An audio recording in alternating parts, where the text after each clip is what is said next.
When you take a shower, do you face the shower head? Or the shower head is behind you? I saw a TikTok about this once actually. Mm-hmm. I know men, when they shower, they face like the shower head. Mm-hmm. I could never understand how they could do that. It's something about the water directly hitting your face that it's annoying. Yeah, sort of irritating. I don't know how they would do that. So it's always like the back of my head. Yeah. And it's much easier as well. I think because we have hair. That's what I was gonna say. I think it's much easier because then all the soap and water is just gonna run down. Mm-hmm. Like it's not gonna be in front of your face. Yeah.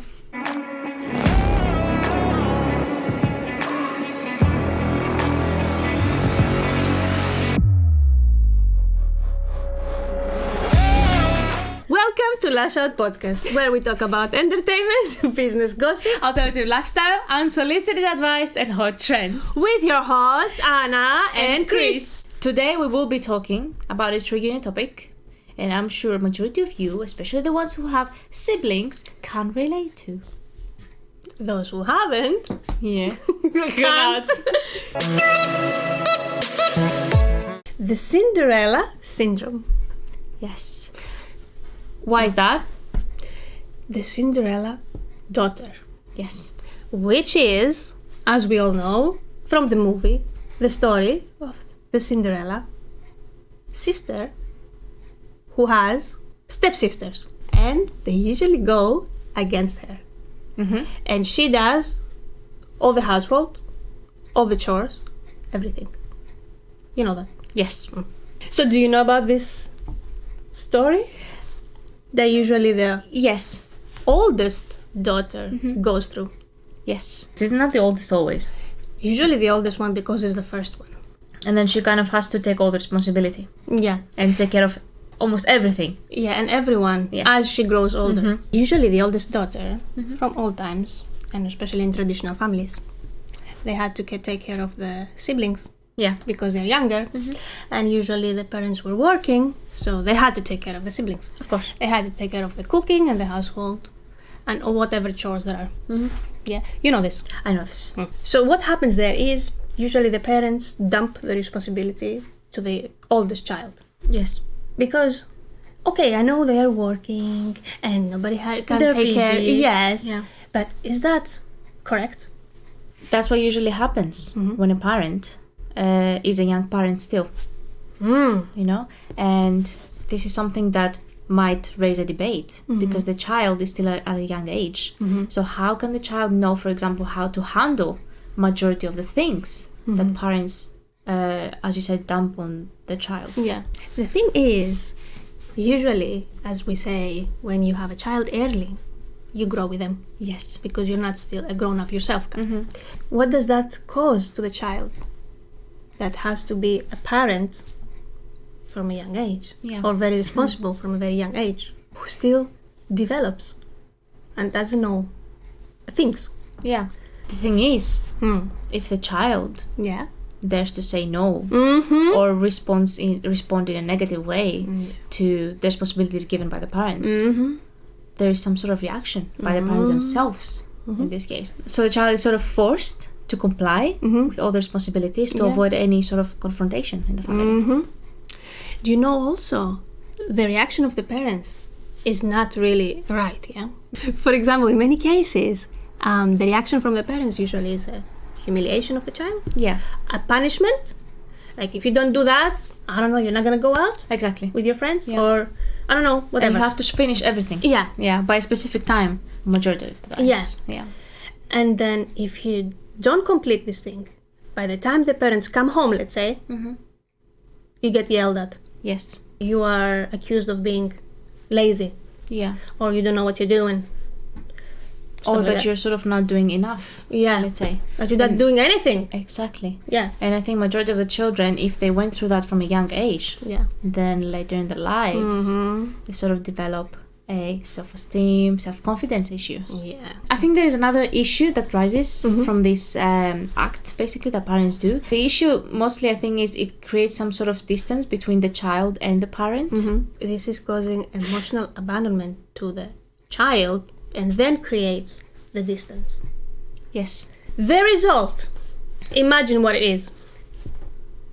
If they cannot say no, Yeah. that leads to being a people pleaser, sort of.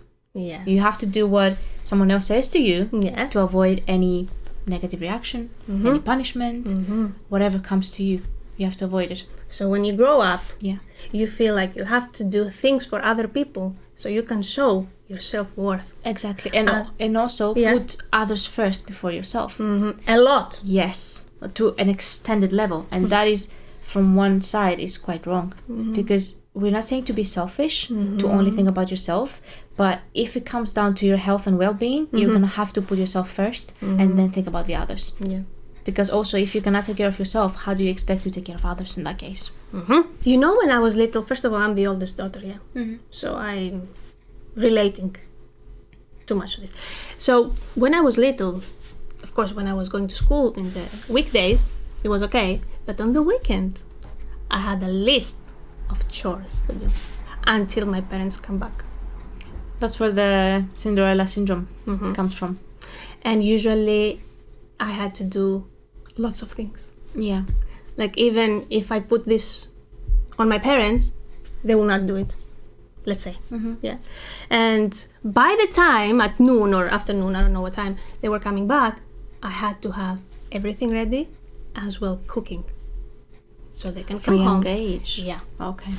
So they come home and they find the meal ready. What happens if they didn't find everything ready, for example? Yelled. Or I don't know. Yeah. You know, drama. Yeah. Yeah. But you know, usually on the weekend is a break for the child from school. Yeah, this is what I was gonna say. You're supposed to be relaxing the weekend.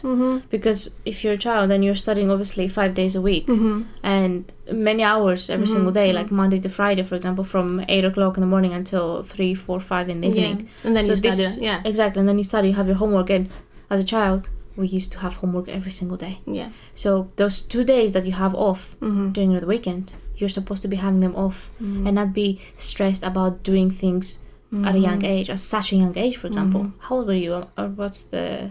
I don't know, 12, 10? Yeah, you're supposed to be able to go out, for example, with your friends and do other things. I go to my neighbor's kid and we play all day. Yeah. Why should I do the chores? Of course, some people, maybe they would argue that as early as you know some stuff in the house is better for you. But sometimes it's too restrictive. It's too restrictive also, and I think everyone has to learn things from a young age, slowly. But then when everything is, let's say, thrown at you, and specifically, as you mentioned, a whole list to do. The whole responsibility. Yeah. Exactly. That can be a bit too much sometimes. As a result, you mature earlier. Yeah. And if you take care of your siblings as well, the younger ones, Yeah. you sort of become like a parent. Yes. So what I want to tell you here is, those daughters, when they grow older, they don't want to have kids of their own. Because they already did that. Yeah. True. Very true. Or they do it at a very late stage. Yeah. Let's go now to the opposite situation. When you're the youngest daughter. Yeah. I'd say. There's also a youngest daughter syndrome. Yes. I think that's in my case. Because I'm the youngest one. Do you feel that is in your case? I think so. Let's see. I think everyone out there is going to agree that the older sister is the one with more responsibilities. Yeah. And then the younger sister is the one who is always, let's say, more carefree. They could say more lazy, more relaxed. Laid back. More, laid back, as you said, yeah. But you know why that happens? The parents, in the first child, they, as we said, they grow with a child. And they are the first time parents. Yeah. So they don't know how to act. Yeah. But with the second child, or the third child even more, yeah. They are more laid back.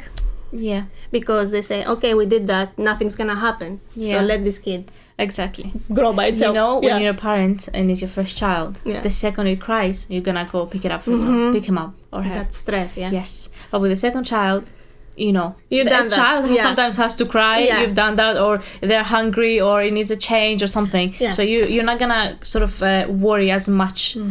You will still worry, but you know that something is. You know what to do, how to handle the situation. So you're more laid back. So the child grows feeling like that as well, more like relaxed and all that. Independent. Yeah. As we said, carefree, because usually they even when it grows older a little bit at school or something, they let it be. Yeah. So that means their self-esteem is different than the first child. Yes. Is more confident, more independent, more charismatic. Yes. As well. More the creative type. Yeah. Because they'll have more flexibility to... Yeah. Not restrictive. Yeah. Yeah. And I think the youngest child also has this sort of, I would say, strong opinion maybe. Mm-hmm. Because if the parent is not as controlling to the second child as to the first one, then the second child has the right or the confidence, let's say, to speak up for himself. Yeah. You know, so in any situation, either at home or outside. Yeah, in their life, yeah. So that's good what you said, because usually the first child is so restrictive and controlled by the parents that they cannot form their own opinions. Yeah. And they don't have as much confidence when they go out or in their relationships or with their friendships, anything. Depends also on the parent. Because in this case, I've seen some of my friends, for example, they don't have any siblings. They're the only child in the family. That's and different. They're really confident, but sometimes overconfident. That's different. Yeah. Because when you are an only child, you form different personality and character. Because the parent in that situation, yes, is restrictive and controlling, but at the same time, they give you everything. Yes. So they kind of spoil you. A little bit, yeah, you could say that. So you become a bit overconfident, a little bit arrogant. Yeah, maybe. Maybe some people can say that, yeah. Because they don't know how to share. So they have this over character. Indulgence, let's say. Yeah, you're always the baby. Even in an older age, you consider still, she's the baby, so leave her. Yeah, and I think majority probably of your relatives, they might not perhaps take you seriously sometimes. Because if you're the youngest child always, you're like still the youngest child. Even if you get like 30 or 40 years old, you're still gonna be like the second one. Yeah. The baby. Yeah, the baby, still the baby. And you will still be treated as a baby, even if you're very old. Even if you do mistakes, yeah. All right. I'm like, just let her do her own thing. Yeah, sort of. Yeah. I remember I could do, for example, almost everything. I could play my games, watch TV. Yeah. I could go out sometimes. I could just sit on the couch and not feel guilty about not doing anything. I was relaxed. I was sort of carefree, you know? So I was able to focus on other stuff in my life. As we mentioned earlier, like being creative, do something on the side, apart from just studying and thinking what I want to do in the future. I was also able to explore myself through that and sort of grow and develop as I had to. Yeah. There wasn't this sort of, let's say, expectation from, let's say, anyone to fulfill some role, let's say, in the family or so do some responsibilities and stuff like that. Your fears growing up. Yeah. So, for example, you had fears before that you don't have now, or you have now some fears you didn't have before. And why? You think, is it because you grew up like this or a certain way? I think when you're at a young age, parents ask you, not only parents, your teachers, your friends, everyone around you, especially after the age of 9 or 10 years old, they ask you, what do you want to do when you grow up? Yeah. And the phrase growing up as a child means for you, for example, when you're 20, 25 maximum, because it's so far away when you're 10 years old, you know, 20, 25 is like, oh, you have plenty of time in front of you, you know. So you think that 20 or 25 is, let's say, the appropriate or the right age to know what to do and have taken some steps towards it already. So that's, I think, something that a fear that everyone around you puts in your head. And they try to make you think and stress about it. Because some children, they do know what they want to do. Yeah. Of course, majority of them, they always change afterwards because they want to do something else. But then there's this constant thinking that you have to know what you're going to do in your life within the next few years, maybe the next 3, 4, 5 years. Especially the more you grow older, parents, they constantly ask you, what do you want to do when you grow up? What do you want to do? But I think that is some sort of a wrong approach because you actually don't know what you want to do until you're old enough, until you have explored everything in the world. There's a reason why we start from a young age going to school, to primary school, for example, then high school, then university. You explore different aspects in life. When you're in primary school, you have sort of different subjects. You have art, you have music, you have maths, anything that has to do with practical and then theory on the other side. Why they put you to learn all these kind of things? Yeah. Not because they want you to get high grades. They want you to explore yourself, to see which direction you want to go to in life. Yeah. Where you incline more, let's say. Are you more of a practical person? Then you go towards anything that has to do with maths and science. Yeah. A majority of those people, when they love maths, they become mathematicians, or they do something like scientists and things like that. Yeah. Economists maybe as well. Majority of them, they do something like accounting and things like that. Whoever is not a practical person is probably a theoretical person. They're going to do something related to the language. Yes. Or like a teacher, law. for example, or law, for example. Yes, or anything. Maybe doctor could be. Yeah. Because there's a lot of theory in doctor. Maybe you want to do something with you're more inspired, for example, when you listen to music, when you make music. More creative. Even. Exactly. Yeah. So this is how you're inspired as a child.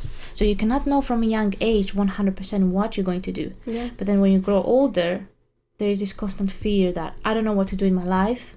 Yeah. Yeah. And stress about it, and you're like sort of develop a mentality of I'm not worth it, let's say, because I don't know what I want to do, and I'm supposed to know what I'm. You're supposed to know. Exactly. Yeah. But you're not supposed to know. No. Because you cannot know. You can change at any time. Yeah.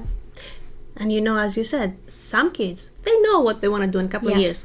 But then maybe they will study and they will do whatever they study. Yes. But some of them, they will never decide what they want to do until late. Exactly. Or even if they study a whole degree or another degree or do some, I don't know, more practical degree. Yeah. Maybe they don't know. Maybe 10 years later, they're going to do something else. Exactly. And I think majority of the people, especially some maybe older generations or our generation and before that, there was this expectation from parents for their child to study something good. When I say good, I mean like a big degree, let's say like anything that has to do with lawyer or doctors or something like that. That was the right approach up to a point that if you want your child to be successful in life, for example, those professions can offer you a lot of financial freedom.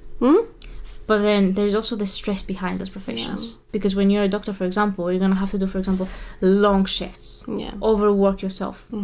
Yes, you might get enough income, enough salary and stuff like that, but there's also the other side that is you're overworking yourself.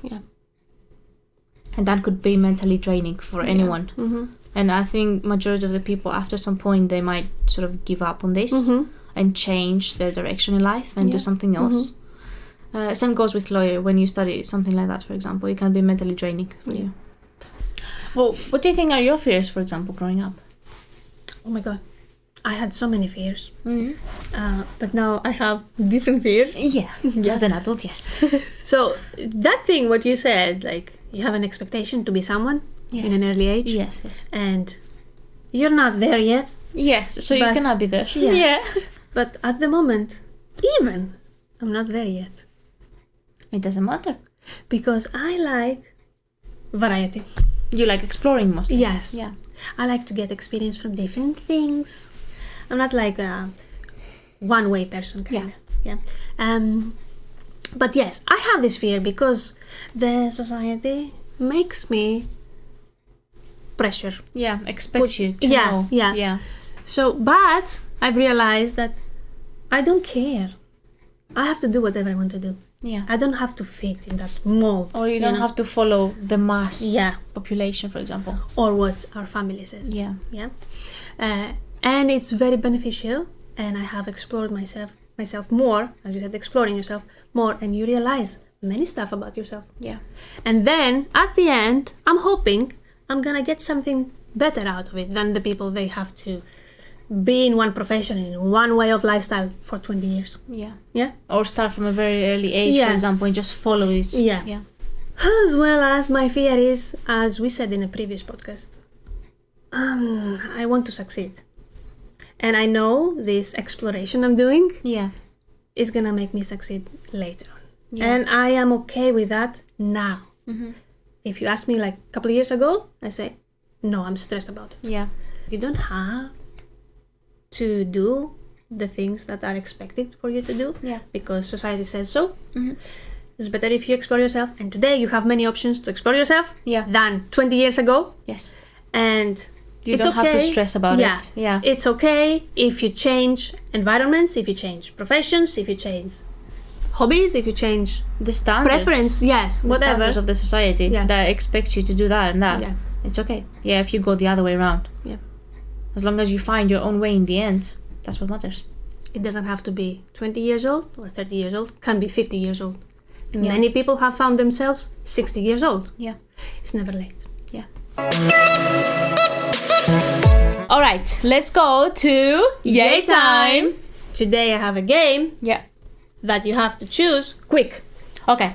And we can discuss in the middle. Okay. If there is something of course weird. Let's go. Okay. Talking pets or talking babies? Talking pets. Huh? Yeah. I would choose the same. Yes. Why? What does that mean though? Like, do you prefer to have talking pets or talking babies? No, talking pets. Because? You can control them. No, but I mean, not in that way. No. I'm like, if you have a talking pet, you're gonna see what they think about you. Because this is a pet, this is an animal. Yeah.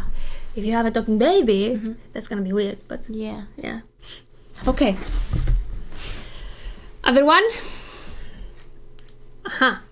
Winning the lottery or finding your soulmate? Soulmate. Yeah? 100%. True. Yes. Me too. Yes, the Because lottery winning doesn't impress me. Maybe it's gonna fulfill you in that moment. Yeah, it's then, temporary happiness. Yeah. Kind of. Yeah. But then finding your soulmate, you don't need anything else. Okay, let's go. Misquoted movies or mistaken lyrics? Misquoted movies or mistaken lyrics? You know this thing? I do this every time. Yeah. For every song. I don't know any song. The lyrics of the songs are so hard for me to remember every single time.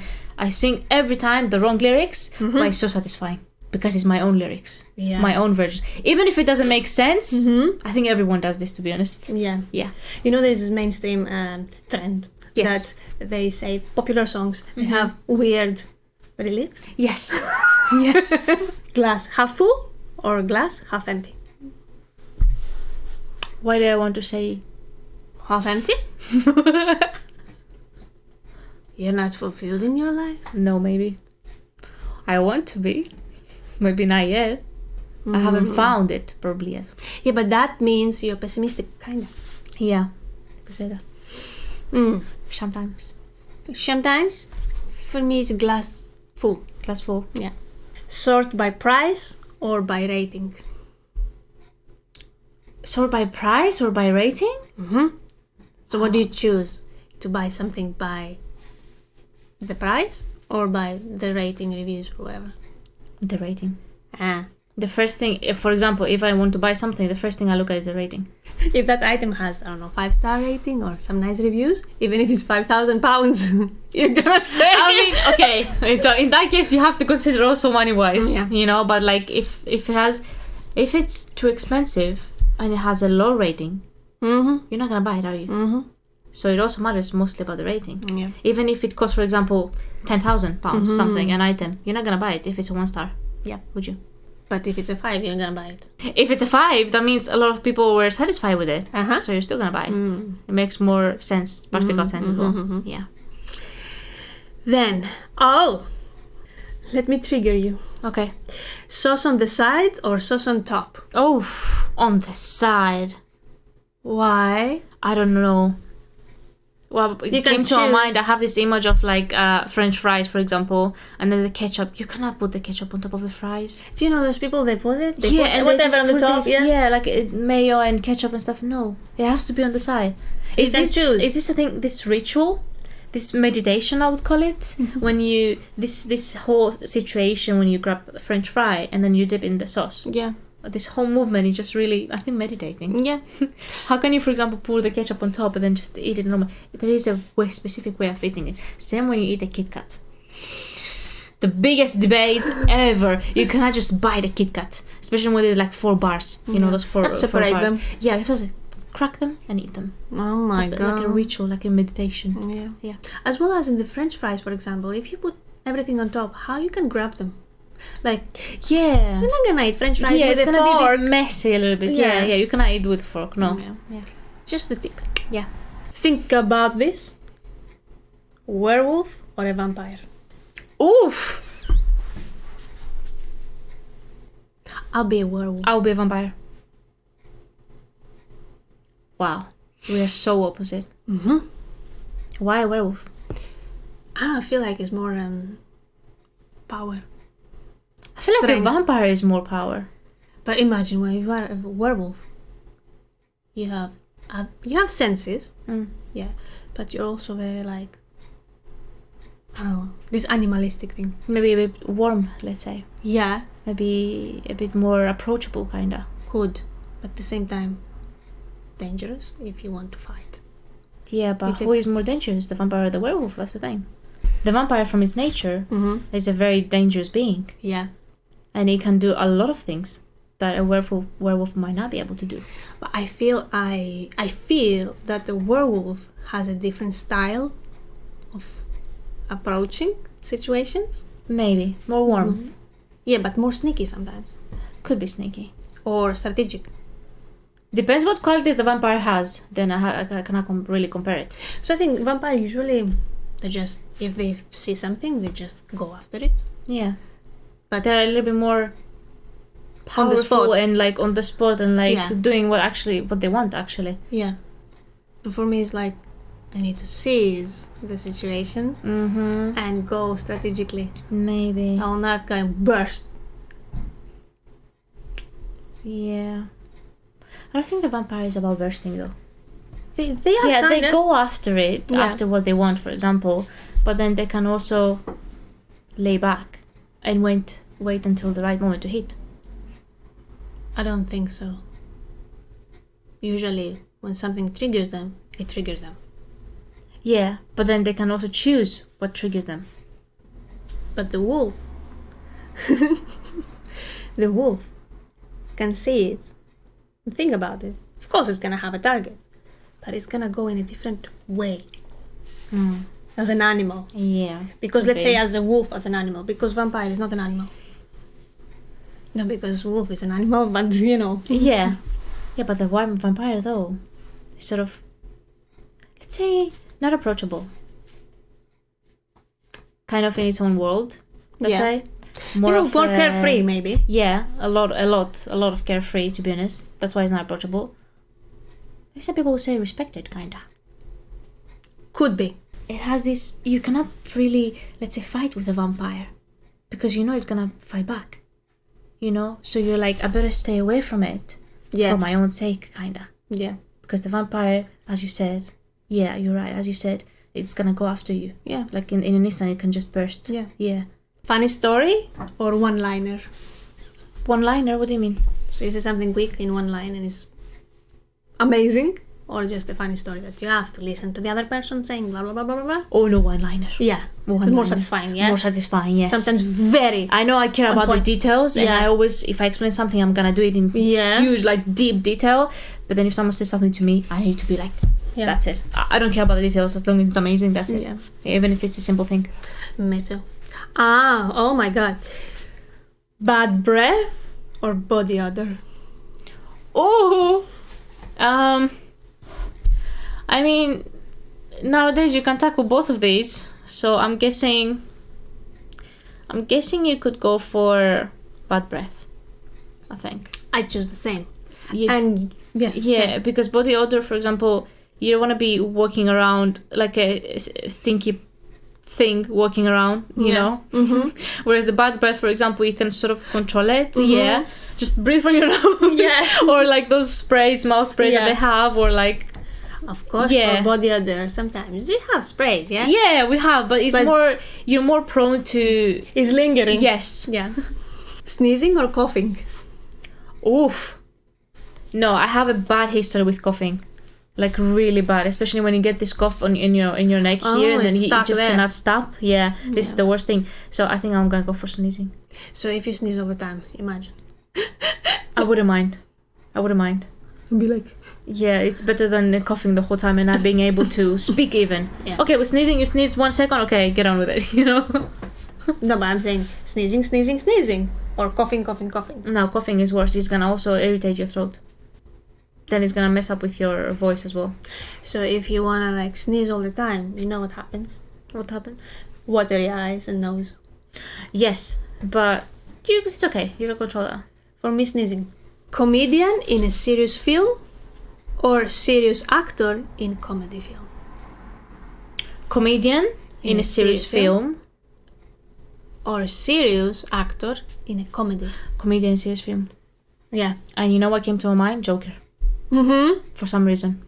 Because it's a serious movie, but then he made it a comedy. Yeah. And he made some aspects of it, like the things that the way he acted, the things that he said and all that, they were serious, like serious things happen in his life and all that, but he made it seem like in a comedic way. Yeah.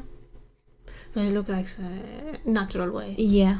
But he's actually saying really serious stuff. Yes. Or bad stuff. Yes, exactly. But it makes you relaxed, kind of. Yeah. But at the same time, second guess it. Yes, exactly. So it makes you wonder a little bit. Yeah, that would be nice. What about you?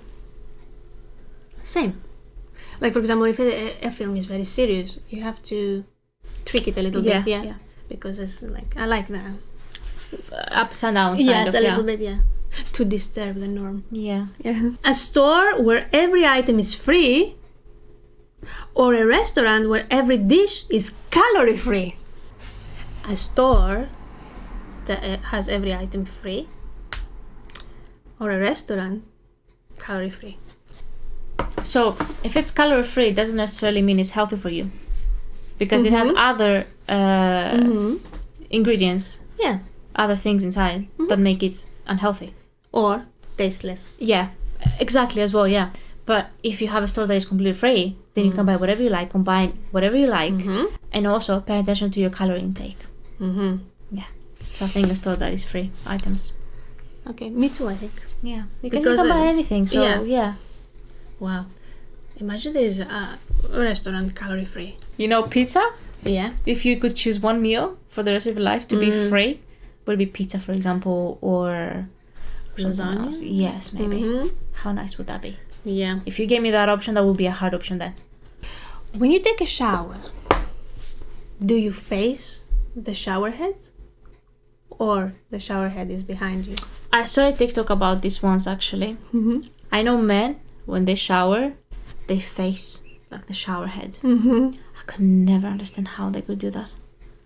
It's something about the water directly hitting your face that it's annoying. Yeah, sort of irritating.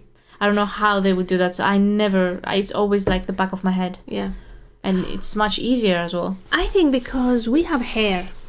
That's what I was gonna say. I think it's much easier because then all the soap and water is just gonna run down. Like, it's not gonna be in front of your face. Yeah. But that's interesting, the difference between men and women. Yeah. Let's go to the fact of the day. So today is my fact. Yeah. New feature unlocked, for example, when you go to the gym and they say to you, when you do these sit-ups, I don't know, when you have the weights like down to close to your hips, and then your back against something, and then you just kind of like lift up, and then some people have had an accident many times. This sort of dislocates, let's say, and kind of goes inside, and you can see that they're struggling a bit until it comes back to its place. Because when you do this movement, all the power comes here, so then this goes inside a little bit. It hurts, obviously, but they said it's not that dangerous, kind of. Yeah. That's close to your heart, though. Yeah. When you learn how to do CPR, for example, I think this is the spot where you have to, let's say, hit, where you have to touch to do a proper CPR. Really? Case. Yeah. Because that's the part where, because of course you have the lungs and they're bones, so you cannot really move the bones, you know. So I think there should be a specific spot where you have to hit, so you can do the proper one. Yeah. All right. Thank you all for tuning in to today's Lash Out Podcast. That was it for today. We will see you next week with a brand new episode, which we upload every Tuesday. You can now find us on Spotify and on our channel on YouTube. Yes. Be good. Bye-bye.